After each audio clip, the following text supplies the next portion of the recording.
8월 13일 주님의 날 예배를 하나님께 드리겠습니다. 성경 찬송 맨 앞의 새번역 사도신경으로 신앙 고백하겠습니다. 저는 전능하신 아버지 하나님 천지의 창조주를 믿습니다. 저는 그분의 유일하신 아들 우리 주 예수 그리스도를 믿습니다. 그분은 성령으로 잉태되어 동정녀 마리아에게서 나시고 본디오 빌라도에게 고난을 받아 십자가에 못 박혀 죽으시고 장사된 지 사흘 만에 죽은 자 가운데서 다시 살아나셨으며 하늘에 오르시어 전능하신 아버지 하나님 오른편에 앉아 계시다가 거기로부터 살아있는 자와 죽은 자를 심판하러 오십니다. 저는 성령을 믿으며 거룩한 공교회와 성도의 교제와 죄를 용서받는 것과 몸의 부활과 영생을 믿습니다. 아멘. 이 시간에는 일주일 동안 살면서 주님의 뜻대로 살지 않았던 것들을 각자 목소리로 회개하는 기도를 드리겠습니다. 거룩하신 아버지 하나님 감사합니다. 저희들에게 예배할 수 있는 은혜를 주시니 감사합니다. 주여 불쌍히 여겨 주시옵소서. 저희들은 주인입니다. 저희들의 마음속으로 저희들의 입술로 탐욕과 악독을 바라였던 것을 용서하여 주시옵소서. 저희들이 주님 앞에 나올 때에 이 세상에 속해 있던 육신의 정욕, 안목의 정욕, 이상의 자랑을 다 내려놓고 오직 주님의 이 선하심과 거룩하심을 닮아갈 수 있는 저희들이 되게 하여 주시옵소서. 그래서 저희들의 마음이 주님의 마음으로 알아갈 수 있도록 이 예배의 시간에 정직한 영을 새롭게 하여 주시옵소서. 예수님 이름으로 기도드리옵나이다. 아멘. 찬송 나의 마음을 하면서 봉헌하겠습니다.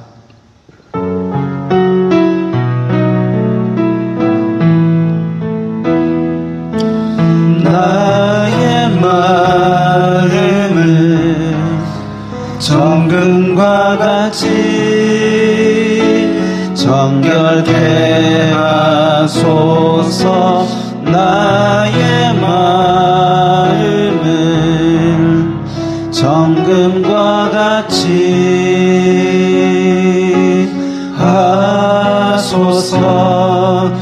내 영혼에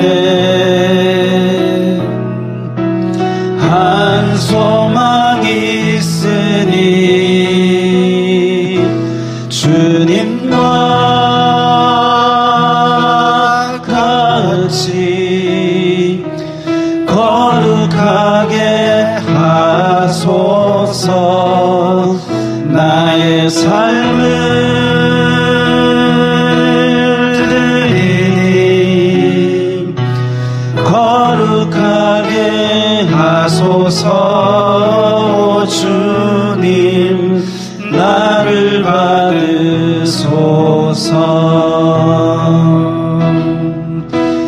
나를 받으소서.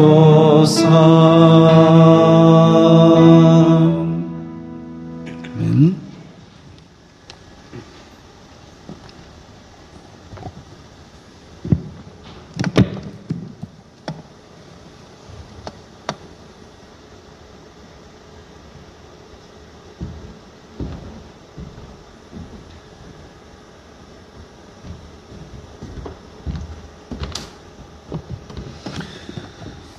거룩하신 아버지 하나님 감사합니다. 저희들에게 귀한 물질들 복을 내려주시니 감사합니다. 그리하여서 주님의 은혜 감사하여서 저희들이 주님 주신 물질 중에 각기 예물을 드렸사오니 주님 기쁘게 받아 주시옵소서. 주님의 은혜를 감사하는 저희들의 마음도 기쁘게 받아 주시옵소서. 이 예물이 쓰이는 곳마다 아버지 하나님의 영광이 나타나고 예수 그리스도의 사람 살리는 복음이 전파되게 하여 주시옵소서. 저희들이 이 세상 속에 살아가면서 필요한 물질들이오니 주님께서 복에 복을 더하여 주시고 어디로 가든지 물질로 시험 들지 말게 하시고 나누어 줄 수 있는 여유를 가지게 하시고 저희들의 마음이 청지기적인 마음을 가지고 주님이 원하시는 곳에 주님의 뜻에 합당하게 사용할 수 있도록 지혜를 더하여 주시옵소서. 탐욕의 노예가 되지 말고 오직 주님의 뜻대로 사용하는 그 가운데서 기쁨을 누리게 하여 주시옵소서. 예수님 이름으로 기도드리옵나이다. 아멘.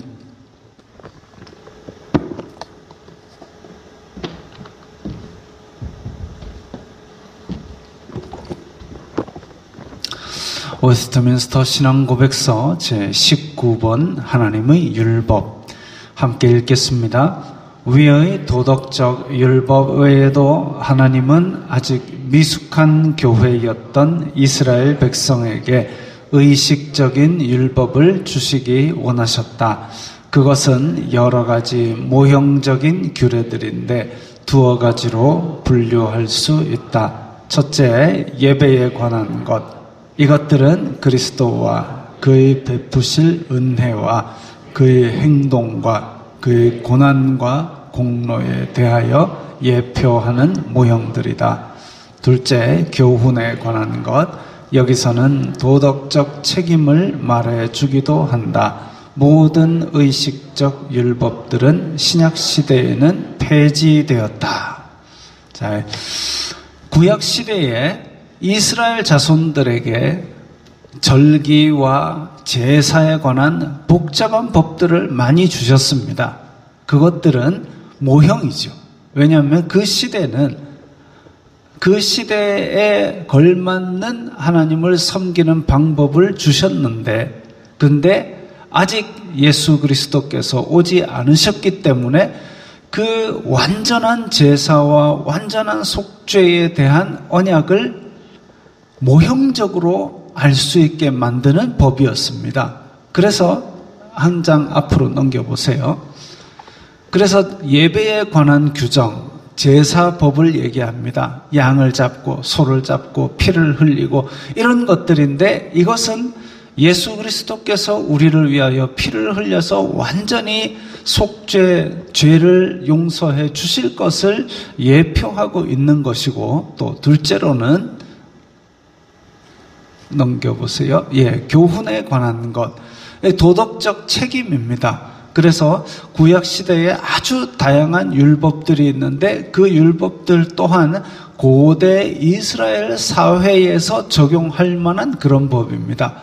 그런데 이런 모든 그야말로 복잡한 규례들 613가지의 율법들은 신약시대에는 폐지되었다고 선언합니다. 왜 그러냐면은 완전한 제사를 드린 예수 그리스도께서 오셔서 그의 피로, 그의 생명으로 모든 인류의 죄를 값을 치르셨고, 또한 예수님께서 성령님을 보내주시기로 약속하셨고, 그 성령님이 오심으로 말미암아 하나님의 법을 우리의 마음에 새기는, 예레미야의 예언한 대로 우리의 마음의 비에 새겨진 법, 옛날에 돌판에 새겨진 법이 아니라 마음의 비에 새겨진, 그래서 성령님께서 친히 우리에게 말씀하시는 그 시대가 왔기 때문에, 그래서 그런 옛날 유대인들은 이 규칙을 지키기만 하면 된다라고 생각했지만 지금은 그게 아니죠.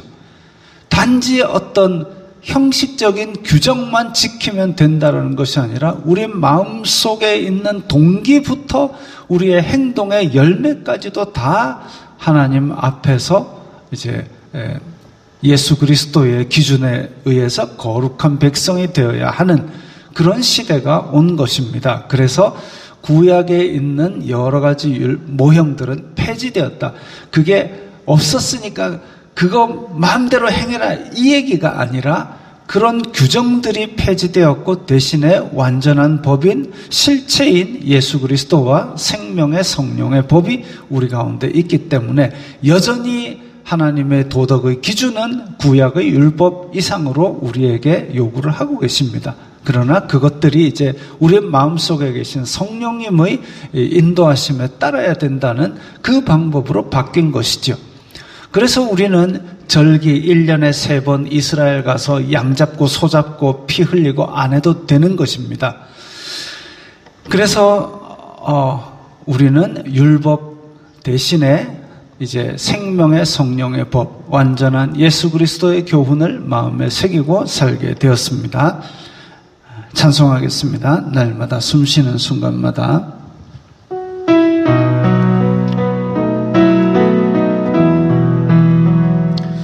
날마다 숨쉬는 순간마다 내 앞에 어려운 일 보내 주님 앞에 이 몸을 맡길 때 슬픔 없네 두려움 없네 주님의 그 자비로운 손길 항상 좋은 것 주시도다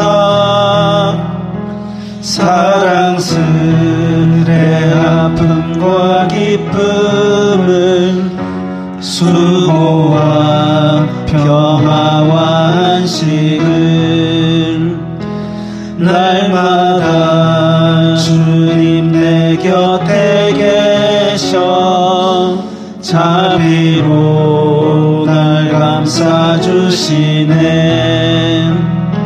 주님 앞에 이 몸을 맡길 때 힘주시네 위로함 주네 어린 나를 품에 안으시사 항상 평안함 주시도다 내가 살아 숨을 쉬는 동안 살피시나 약속하셨네 인생의 어려운 순간마다 주의 약속 생각해보네 내 맘속에 믿음 잃지 않고 말씀 속에 위로를 얻네 주님의 도우심 바라보며 모든 어려움 이기도다 흘러가는 순간순간마다 주님 약속 새겨봅니다.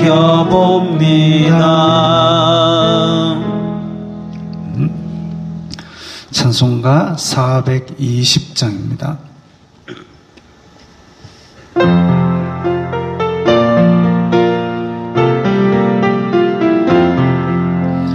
너 성결케 위해 늘 기도하며 너 주 안에 있어 늘 성경 보고 온 형제들 함께 늘 사귀면서 일하기 전마다 너 기도하라 너 성결케 위해 내 머리 숙여 저 은밀히 계신 내 주께 빌라 주 사귀어 살면 주 닮으리니 널 보는 이마다 주 생각하리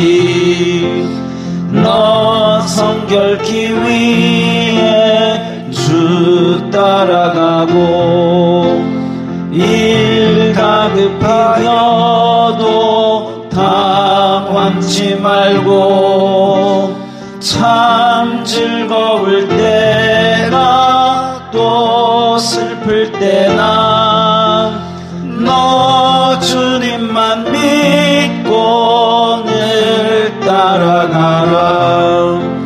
너 성결케 위해 늘 기도하며 내 소원을 주께 다 맡기어라. 너 성령을 받아 주 섬겨 살면 저 천국에 가서 더 잘 섬기리. 아멘. 찬송가 452장입니다.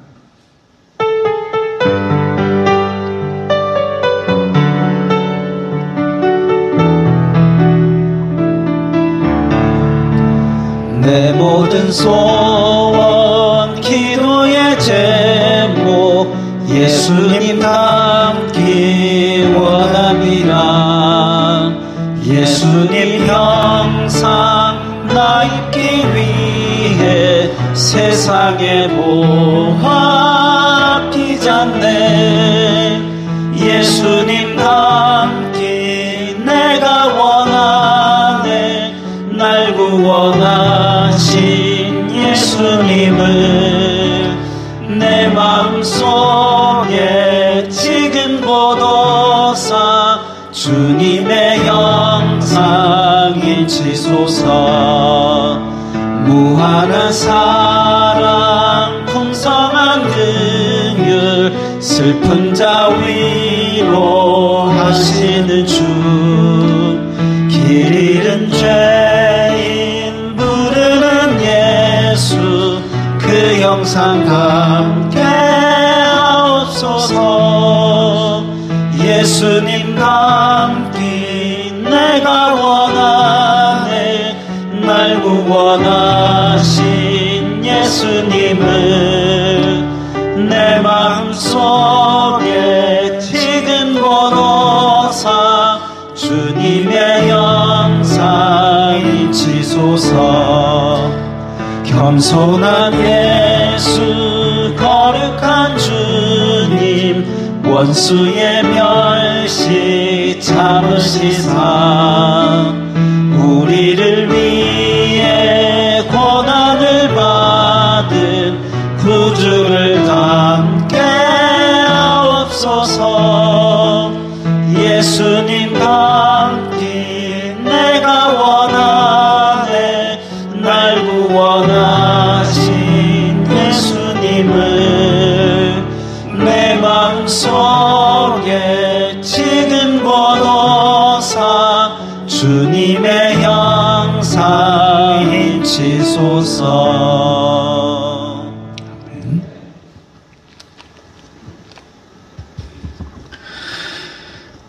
거룩하신 하나님 아버지 감사합니다. 예배할 수 있는 은혜를 주시니 감사합니다. 저희들이 드리는 예배를 기쁘게 받아 주시옵소서. 성부, 성자, 성령 하나님 그 이름에 능력이 있고 존귀가 있고 영광이 있고 거룩이 있사오니 높임을 받으시옵소서. 아버지 저희들을 구원하여 주신 은혜를 감사합니다. 저희들을 통하여 아버지의 나라가 임하시고 아버지의 뜻이 이루어지기를 원합니다. 나라가 혼란스럽고 미혹도 많은 마지막 때에 아버지의 백성으로 부르셨사오니 거룩한 자녀로 빛과 소금의 역할을 잘 감당하게 하여 주시옵소서. 아버지 무더위와 물난리로 어려움이 많습니다. 내리교회 성도들을 지켜주시고 인도하여 주시옵소서. 성도들이 입술로 원망하지 말고 불평하지 말고 하나님의 선하신 다스리심을 감사하고 이 어려움을 잘 견딜 수 있는 힘을 주시옵소서. 이 시간 예배를 통하여 전심으로 하나님을 찾고 만나며 주님께서 주시는 은혜로 말미암아 영원히 소생하는 하늘의 평안과 기쁨을 맛보게 하여 주시옵소서. 아버지, 오늘 주시는 말씀 가운데서 세상을 살아갈 방향을 잡아가게 하시고 단지 듣는 데서 그치는 것이 아니라 지금 당장 할 수 있는 것부터 말씀 따라 변화하는 열매를 맺도록 은혜를 주시옵소서. 표대를 향하여 한 발 한 발 전진하고 끝까지 달려가는 성도들이 다 되게 하여 주시옵소서. 이 예배를 통해 하늘의 은혜가 폭포수같이 각자의 심령에 내리게 하여 주시옵소서. 특별히 어린아이들도 하나님을 배워가고 믿음을 배워가게 하여 주시옵소서. 아버지, 교회에서 수고하는 손길들에게 복을 주시고 내리교회와 연계된 선교사와 교회들, 이름도 없이 빛도 없이 아무도 알아주지 않는 곳에서 눈물로 씨를 뿌리는 그들에게도 평안과 은혜가 충만하게 하여 주시옵소서. 모든 영광 주님 홀로 받아 주시옵소서. 예수님 이름으로 기도드리옵나이다. 아멘.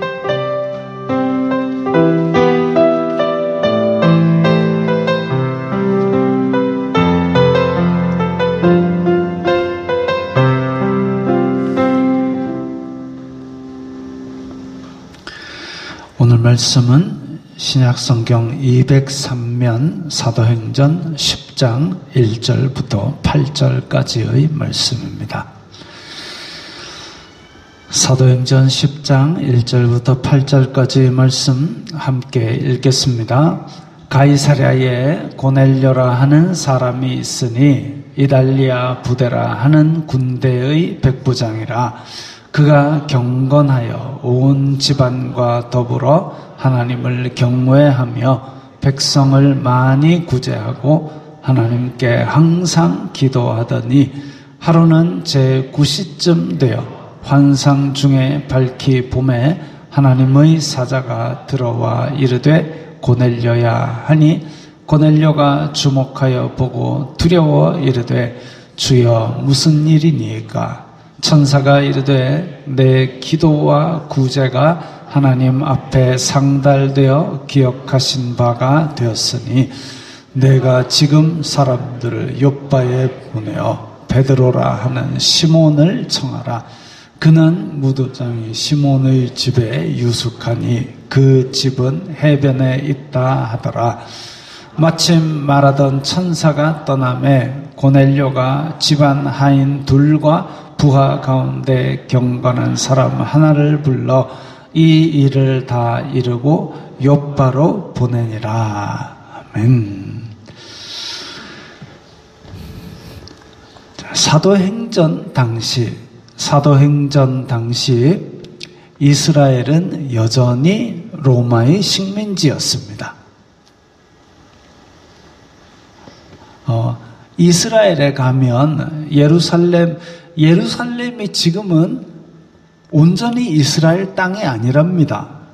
네 조각이 나가지고 하나만 이스라엘 땅이고 예루살렘 성전이 있는 그 성전터는 지금 또 이슬람 사원이 들어선 다른 나라 땅이랍니다. 그래서 성전의 서쪽 벽 하나만 남아있는데 거기가 이제 통곡의 벽이라 부르는 벽이죠. 거기 벽에다가 이제 유대인들이 그렇게 기도를 계속 한다고 합니다. 어쨌든 그래서 예루살렘이 거룩한 도시였던 그 시대의 예루살렘 모형을 아주 크게 만들어 가지고 보이시는 저 사진처럼 그렇게 만들어 두었다고 합니다. 그래서 저 모형 예루살렘에는 예루살렘 성전이 그때 예수님 당시의 헤롯 성전이 그대로 있지요. 예수님을 십자가에 처형할 때도 로마의 판결을 받았어야 했습니다. 로마 식민지니까. 그때 당시는 지중해 근처는 다 로마 땅이었으니까. 근데 로마 군대는 평소에는 예루살렘에 주둔하지 않았습니다. 특별한 경우에만, 그때 예수님이 십자가에 달릴 당시에 6월절 명절을 돼가지고 사람들이 많이 몰리고 이럴 때만 어디에 오느냐? 지금 가운데 있는 큰 건물이 성전이거든요. 그 성전의 북쪽에 빨간 동그라미가 있죠. 저기를 안토니아 요새라고 합니다. 안토니아 요새라 부르는 높은 망대, 저기에 로마 군인들이 주둔을 했다가 성전을 중심으로 뭔가 수상한 일이 일어나면 쫙 나옵니다. 그래서 비상에 걸렸을 때만 저 안토니아 요새에 잔뜩 올라가고, 그 외에 평소에는 이 예루살렘에 잘 주둔하지 않았습니다. 그래서 그러면 평소에는 어디 있느냐? 평소에는 어디 있느냐 하면 예루살렘에서 저 90km 정도 떨어진 가이사랴라는 곳에 거주하고 있었습니다. 가이사랴. 우리 성경에서는 가이사라고 되어 있지만 이제 로마 황제는 시저라고 부르죠. 시저, 가이사. 그래서 지금 아마 지명이 가이사가 아니라 시절 뭐쩌고 하는 그거일 겁니다. 가이사랴 저기에서 거주하다가 그 다음에 예루살렘으로 명절 되면 올라가고 그랬습니다. 가이사랴. 예수님 당시의 헤롯, 그 이전에 예수님 당시의 헤롯 아켈라오, 헤롯 빌립, 얘네들의 아버지가 헤롯 대왕이라고 부르는 건축술의 귀재인데, 그 건축자라는 헤롯 대왕이 로마 황제 가이사를 위한 해양 리조트 도시를 만들었으니 그게 저 가이사랴입니다. 대단한 도시지요. 지금 나와 있는 유적이 저렇습니다. 저 안에 제일 오른쪽에는 원형 극장도 있고요. 그 다음에 하여튼 기가 막힌 리조트를 잘 지어놨습니다.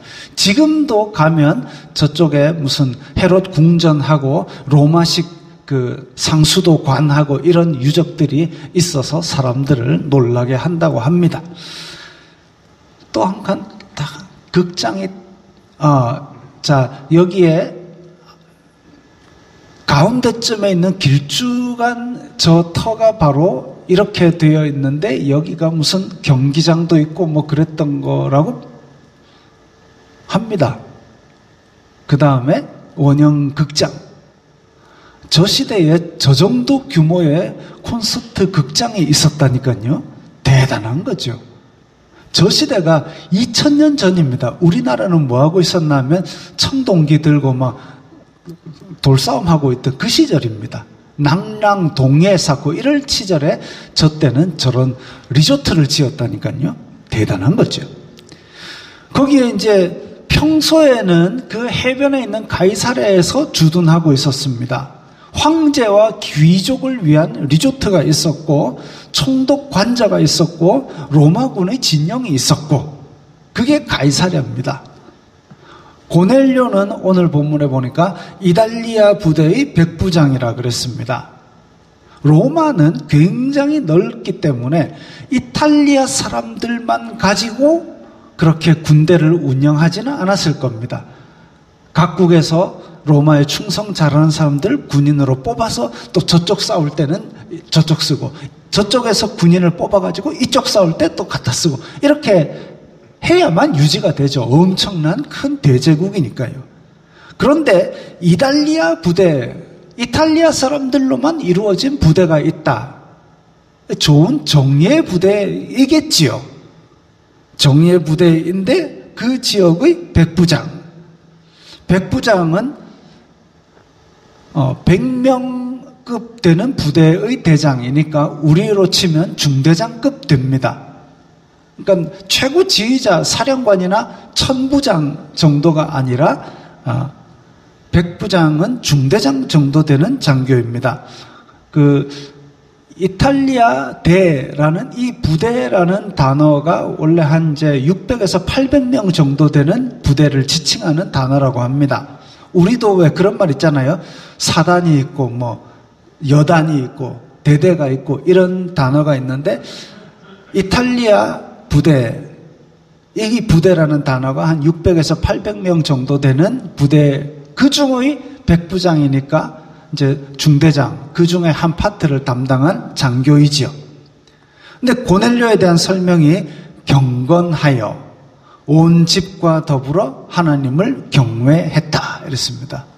경건하여 하나님을 경외했다. 로마 사람인데, 로마 사람이 이스라엘을 정복하고 있는 정복군의 장교인데 식민지인 이스라엘의 신을 섬기게 된 겁니다. 신기한 현상이죠.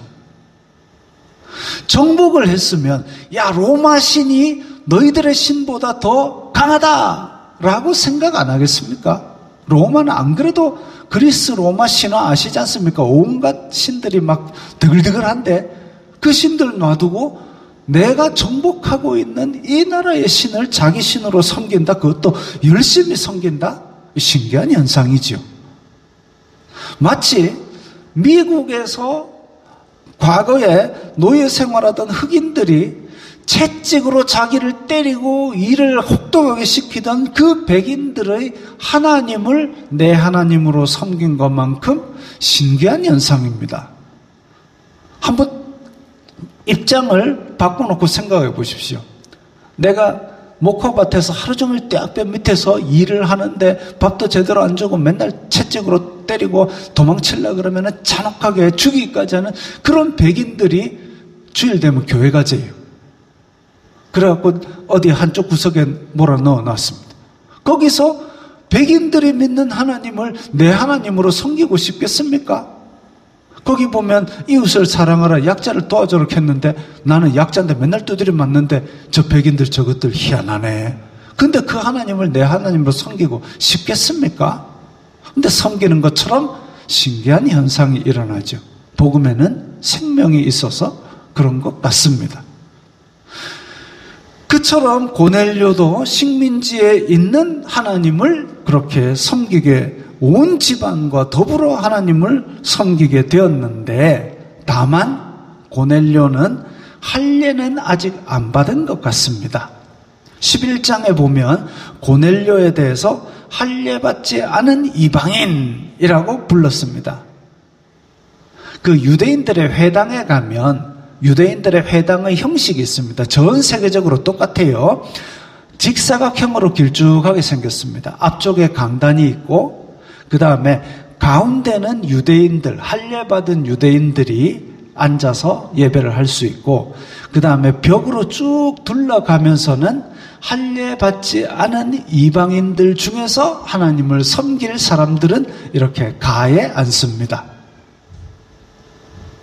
그러니까 고넬료가 어쩌면 그 할례받지 않고 하나님을 섬기는 그 자리에 앉았던 모양입니다. 그러니까 할례받지 않은 이방인이라고 알 수 있었겠죠. 그래도 고넬료는 경건하여 온 집안이 하나님을 경외하였다고 했습니다. 경건이 뭘까요? 우리 맨날 경건 하는데 경건이 도대체 뭘까요? 그럴 때는 사전을 찾아보는 겁니다. 경건. 두려워할 경이고, 이게, 건자는 우리가 잘 안 쓰는 건이죠. 뭐 이렇게 다 한다 하는 그런 건이라고 합니다. 공경하고 삼가고 엄숙하다. 이게 경건입니다. 그러니까 경건한 사람이라면 맨날 앉아가지고 이게 아니라 공경, 하나님을 두려워하며 잘 섬기고 내 행동을 조심하고 엄숙하게 하는 사람, 경거망동하지 않고 내 행동을 조심하고 엄숙하게 하는 사람, 그 사람이 경건한 사람이죠. 헬라어로는 거기에 헌신이라는 의미도 하나 더 들어갑니다. 그러니까 우리말로 경건하면 나 자신에 대한 어떤 의미가 있다면 헬라어로 이 경건 단어를 찾아보니까 공경하고 삼가고 엄숙한 데다가 헌신하는 부분까지도 포함이 되어 있습니다. 그래서 성경적으로 널리 받아들여지는 경건의 의미는 야고보서에 나오는데요. 야고보서, 아이고 호로록 넘어가네. 자, 야고보서 1장 26절 27절 경건의 의미가 나옵니다. 함께 읽겠습니다. 누구든지 스스로 경건하다 생각하며 자기 혀를 제갈 물리지 아니하고 자기 마음을 속이면 이 사람의 경건은 헛것이라. 하나님 아버지 앞에서 정결하고 더러움이 없는 경건은 곧 고아와 과부를 그 환난 중에 돌보고 또 자기를 지켜 새 속에 물들지 아니하는 그것이니라. 이렇게 나왔습니다. 여기서 크게 세 가지로 볼 수 있습니다. 첫째, 자기 혀를 제갈 물리는 것, 입단속 잘하는 겁니다.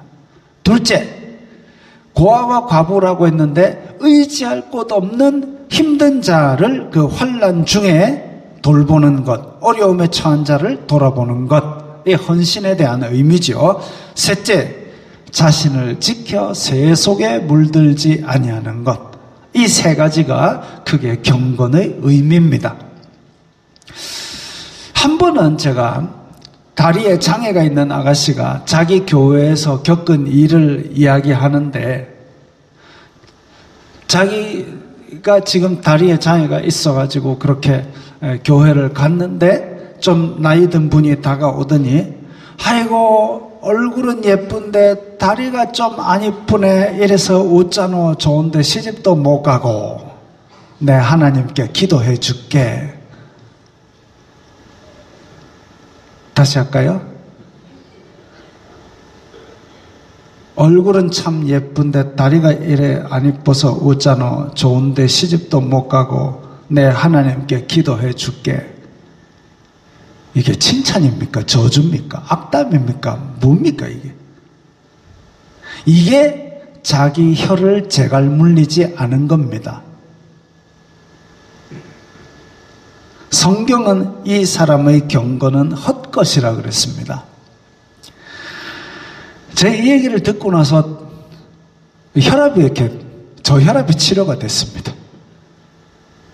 당사자는 어떻겠습니까? 이 교회에 나오고 싶겠습니까? 세월호 사건이 났을 때, 그때 팽목항에 유족들이 다 모여가지고 낙심하고 있었을 때에 이 한 자원봉사자가 소리도 안 내고 빨래 세탁해드립니다. 저 팻말 들고 돌아다닙니다. 그래갖고 세탁기 10대 설치해놓고 거기서 세탁해가지고 잘 말려가지고 비닐봉지에 담아가지고 다시 유족들 돌려주고, 이걸 생각해야 됩니다. 온데 나팔 불고 내가 도와줄게 다 필요 없고 실제로 빨래 하나 해드리는 것, 그게 필요한 것이죠. 입에 재갈을 물려야 됩니다. 그 다음, 고넬료는 온 집안과 더불어 하나님을 경외하며 백성을 많이 구제했다 그랬습니다. 백성을 많이 구제했다.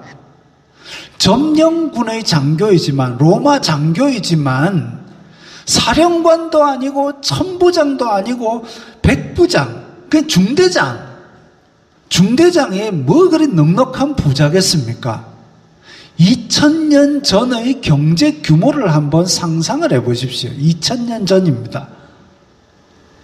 우리나라 고구려 옥저 동해에 살 때 그때 경제가 뭘 대단해서 다른 사람 돕고 그러고 살고 여유가 있었겠습니까?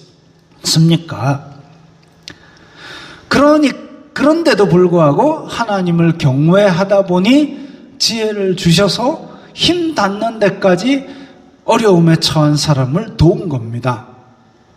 돈이란 게 한 푼이라도 더 있으면 좋은 거지요. 한 푼이라도 더 있으면 좋은 거지요. 그럼에도 불구하고 그걸 포기한다는 것은, 대가 없이 남에게 그냥 준다는 것은 오로지 자기에게 주어진 자유로 나에게 내가 누릴 수 있는 고난을 포기하는 겁니다. 자기 욕심을 포기하고 뭘 택했느냐? 청지기적 사명을 택한 거죠.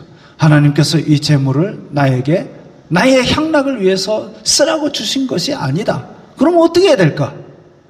하나님께서 원하시는 곳에 내가 쓰리라. 그게 청지기적 사명입니다. 고넬료는 넉넉하지 않은 중대장이지만 많이 구제했다 그랬습니다. 그거지요. 그게 경건입니다. 고넬료의 경건에 대한 설명 마지막에 있는 내용이 뭐냐? 항상 하나님께 기도했다.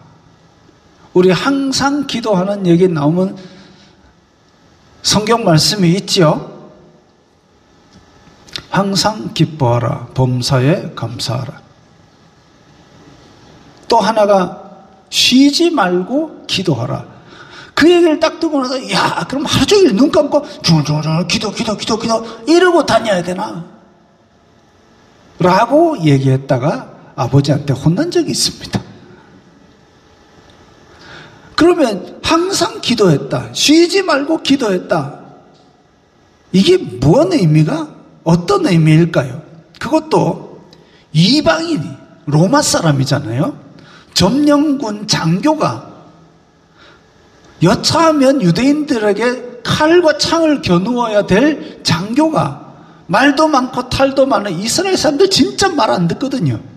진짜 말 안 듣고 뭐를 해도 칼을 들이대도 율법 지킨다고 막 지금 맘대로 행보고 그런 이스라엘에 파견 나와서 항상 기도했답니다.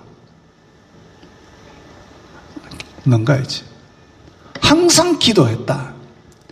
하루는 제9시쯤 환상을 보았다 이랬는데 제9시가 이제 이게 로마식 시계인지 유대식 시계인지는 모르겠지만 제9시쯤 환상을 보았다. 시간을 언급한 이유는 아마도 유대인들의 기도 시간에 맞추어서 계속 규칙적으로 기도해 왔다라는 것을 보여주고 있습니다. 규칙적으로 습관적으로 일정하게 계속 기도해 왔다. 이게 항상 기도했다라는 한 의미입니다. 여러 가지 의미가 있지만 우리도 그래야지요. 하나님 앞에 항상 습관적으로 규칙적으로 기도하는 시간을 떼어 두시기 바랍니다. 제가 늘 얘기하는 것이 하나 있지 않습니까? 아침에 일어나서 딱 잠 깨자마자 벌떡 일어나는 사람 없을 겁니다. 그러지 마십시오. 잠 깨자마자 벌떡 일어나면 잘못하면 쓰러집니다. 그래서 잠 깼으면은 눈을 뜨시고 눈 뜨기 전에 기도하십시오. 하나님 오늘 새날 주시니 감사합니다. 오늘도 생명 연장시켜 주셨으니 주님 뜻대로 살게 하옵소서. 한마디 딱 기도하는데 뭐 30분씩 걸리겠습니까? 물론 이제 하나님 하다가 잠들면 30분 걸릴 수도 있겠지만 눈 뜨고 잠 깨서 몸 일으키기 전에 기도 한마디 하십시오. 하루를 시작을 하나님께 맡기는 기도지요. 규칙적으로 할 수 있지 않습니까? 하루 마치고 딱 눕자마자 머리 딱 대자마자 잠드시는 분 계실 수도 있어요. 그러면 딱 붙이기 전에 한 1cm 떨어졌을 때 하나님 오늘 하루를 잘 지냈습니다. 주의 은혜 가는데 잘 지냈으니 오늘 푹 자고 꿈에서라도 범죄하지 말게 하시고 좋은 날을 주옵소서. 기도하십시오. 자기 전에 기도하는 거 하루에 한 번은 자고 깨지 않습니까? 그러면 하루에 2번은 적어도 규칙적으로 기도하는 겁니다. 하루의 시작을 맡기고 하루의 결산을 주님과 함께하고 최소한 이 2번은 기도할 수 있는 거죠. 그거 말고도 더 기도하시면 더 좋습니다. 멀쩡한 시간에 아주 귀한 시간에 기도하십시오. 출근하셔서 5분이라도 기도하십시오. 하나님 오늘도 일의 현장에 나왔습니다. 열매 맺게 없어서 저를 보는 사람들은 예수님을 본 것 같이 하옵소서. 그렇게 기도하십시오. 그게 바로 하루를 하나님과 동행하는 겁니다. 자, 고넬료는 유대인들의 기도 시간에 규칙적으로 계속 기도해 왔습니다. 근데 환상을 보았답니다. 환상 중에 저렇게 여호와의 사자를 만났습니다. 사자가 라이언 왕이 아니라 보냄받은 자를 만났다 이거죠. 하나님은 영이시기 때문에 우리 육신의 눈과 귀로 인간의 감각으로 하나님의 활동에 대해서 보거나 듣거나 할 수는 없습니다. 이때 하나님께서 특별히 우리의 육신으로도 보거나 듣거나 할 수 있게 하는 방법이 환상이나 꿈이나 이런 것들입니다. 그러니까 너무 신비적인 이런 현상들만 쫓아다니는 신앙은 문제가 있지만, 아무런 경험이 없고 내가 꿈도 없고 아무런 그런 영감도 없고 그렇다면 내가 기도나 말씀 묵상을 좀 더 해도 된다. 야, 이렇게 너무 묵상을 해갖고 너무 기도해갖고 내가 세상 일에 지장받는 거 아닌가, 그 고민 안 하셔도 됩니다. 그런 고민이 아무런 경험이 없다면 기도나 말씀 묵상 더 하셔도 안 죽습니다. 제가 예전에 학교에 근무할 때 이렇게 하늘을 보는데 엄청 밝은 빛이 팍 힘있게 비추면서 나팔 소리가 울려납니다. 우와, 이게 바로 우리가 꿈꾸던 예수님께서 영광 중에 오시는 이 사건이구나. 큰 소리로 외쳤습니다. 예수님, 제가 여기 있어요. 그 소리에 놀라서 깨보니까 KTX 안에서 제가 잠들어 있었습니다.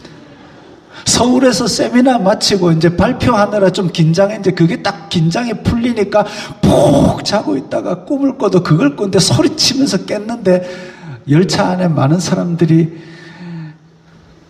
그렇습니다. 그렇게까지는 아니더라도 어쨌든 뭔가 이렇게 하나님과 믿음이 내 일상에 어느 정도 영향을 미치는 그 어떤 관심사 안에는 들어가 있어야 안 되겠습니까? 우리 명색이 믿음 있는 신앙인들인데, 그렇다고 신비적인 경험이 신앙의 목적은 아닙니다. 고넬료가 환상 보여주세요, 보여주세요, 천사 보여주세요 이러고 기도했을까요? 아니요. 환상이나 천사가 목적이 아닙니다. 그걸 간구하는 것은 제대로 된 신앙이 아니라고 볼 수 있죠. 항상 하나님의 뜻이 내 삶에 이루어지기를 바라는 사람이니까 하나님께서 필요한 때에 보여주신 겁니다. 어쩌면 성경에는 기록되어 있지 않지만 이 고넬료가 나중에 로마로 돌아가서 로마 교회의 씨앗이 되었을지도 모른다라는 게 제 생각입니다. 성경에 그래 써 있었던 얘기가 아니라, 고넬료가 환상 중에 하나님의 사자를 보며 무슨 일입니까? 두려워 물었죠.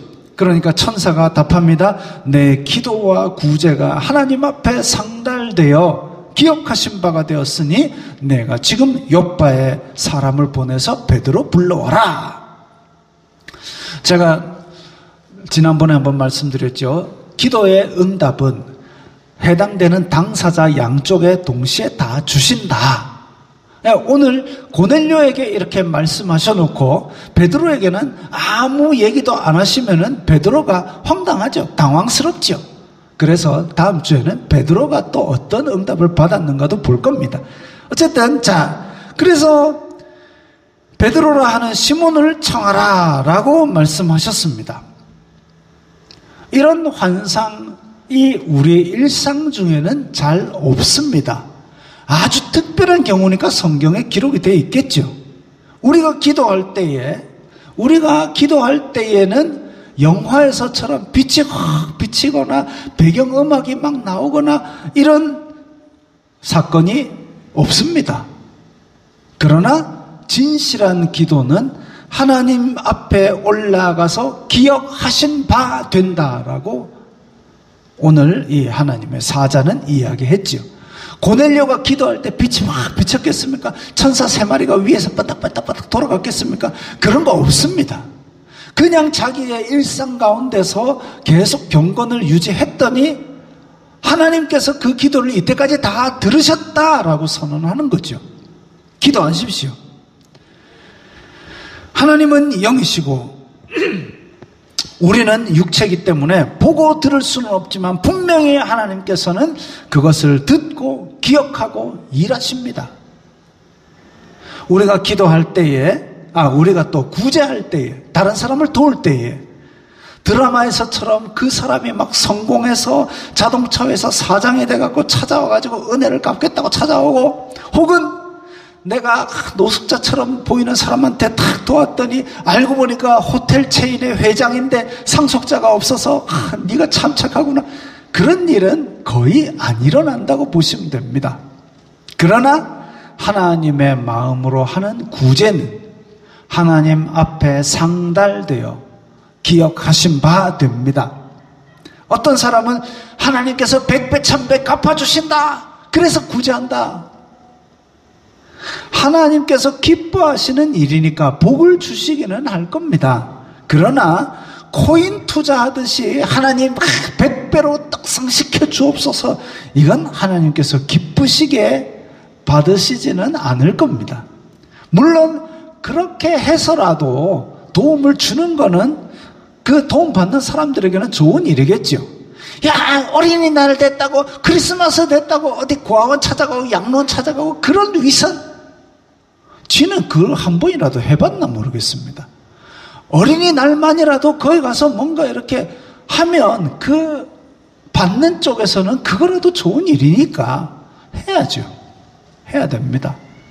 그렇게라도 하는 것이 좋지만 100배 1000배 코인 투자하듯이 구제하는 것은 하나님께서 기쁘게 받으시지는 않을 거라는 확신이 듭니다. 어쨌든 기도와 구제, 우리는 그냥 할 뿐이지만 그것이 하나님의 마음 합할 때에는 하나님 앞에 상달되어 기억하신 바 된다 그랬습니다. 고넬료에게 하나님의 사자를 보내신 이유는 베드로를 만나게 하시기 위함입니다. 그 이야기는 두둥 개봉박두 다음 주에 하고, 마지막 오늘 7절에 보면 고넬료가 욥바로 하인들을 보냅니다. 욥바는 가이사랴에서 한 50km 떨어져 있습니다. 하룻길보다, 그러니까 우리가 보통 이제 어른의 걸음이 시속 4km라고 하는데 4km로 10시간 걸으면 40km, 그리고 또 10km가 더 남으니까 한 12시간을 바짝 걸어야 된다는 그 정도 거리입니다. 가이사랴에서 욥바까지 50km쯤 되는데, 자, 욥바가 지금의 이스라엘 수도 텔아비브 그 근처입니다. 이스라엘 수도가 예루살렘인 줄 아셨다고요? 욥바, 텔아비브입니다. 어쨌든 가이사랴에서 욥바까지 50km 길을 보내야 되는데, 고넬료가 자기 하인 중에서, 야, 하인아 일로 와봐라, 내가 환상을 본데 여호와의 사자가 그 가문 베드로 간 사람이 있다, 얘기하면 평소에 하나님께 별로 관심이 없던 하인 같으면 뭐라고 생각하겠습니까? 우리 주인이 식민지에서 유대인 회당 좀 다니더만 미쳤는갑다, 안 하겠습니까? 이렇게. 그런데 보니까 부하 가운데 경건한 사람 하나를 불렀다 합니다. 부하도 경건하답니다. 부하도 경건하다. 만약에 고넬료 자기는 경건한데 자기만 경건해가지고 월급 줄 때 11조 다 떼갖고 그 돈으로 구제하고 막 종들 교회 안 간다고 뜨고 패고, 교회 갔다 와서 발 씻을 물 빨리 안 준다고 욕하고, 그러면 종이 경건하고 싶겠습니까? 다행히도 고넬료는 온 집안과 더불어 하나님을 잘 경외했던 진짜 경건한 사람이었습니다. 우리의 경건, 나만의 경건인지 온 집안의 경건인지, 내 만족을 위한 경건인지 하나님을 잘 섬기는 경건인지, 내 입에 입단속을 잘하고 환난 중에 있는 사람을 돕는 그런 경건인지, 아니면 그야말로 사람들이 얘기하는 죄만 하는 경건인지, 그걸 잘 돌아보시면서 고넬료와 같은 경건한 사람들이 되어야 되겠습니다. 자, 이 말씀 생각하면서 우리 다 함께 결단하는 기도를 드리겠습니다. 거룩하신 아버지 하나님, 감사합니다. 저희들이 오늘 말씀을 통해서 하나님의 기뻐하시는 경건, 입을 단속하고 환난 중에 구하와 과부를 돌아보며 자기를 지켜 새 속에 물들지 아니하는 이 경건, 그런 경건한 사람에게 하나님께서 사자를 보내사 그가 하는 일 가운데 더욱더 믿음 위에 달려갈 수 있는 도움을 주시는 것을 보았습니다. 저희들이 비록 이 땅에서 하나님을 볼 수 없고 하나님을 들을 수 없는 육신을 입고 있지만 주님께서 기뻐하시는 경건을 저희들의 삶의 열매로 맺어가는 성도들이 다 되게 하여 주시옵소서. 예수님 이름으로 기도드리옵나이다. 아멘. 하나님께서 당신을 통해 찬양합니다.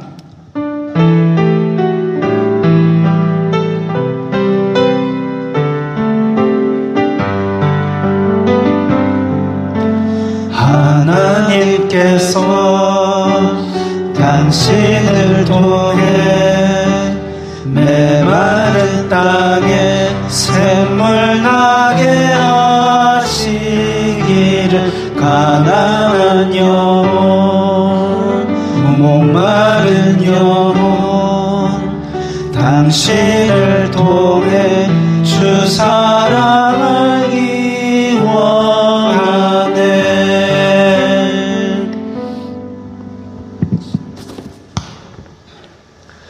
주 예수 그리스도의 은혜와 하나님 아버지의 사랑과 성령 하나님의 교통하심이 너희 무리와 함께 있을지어다. 아멘.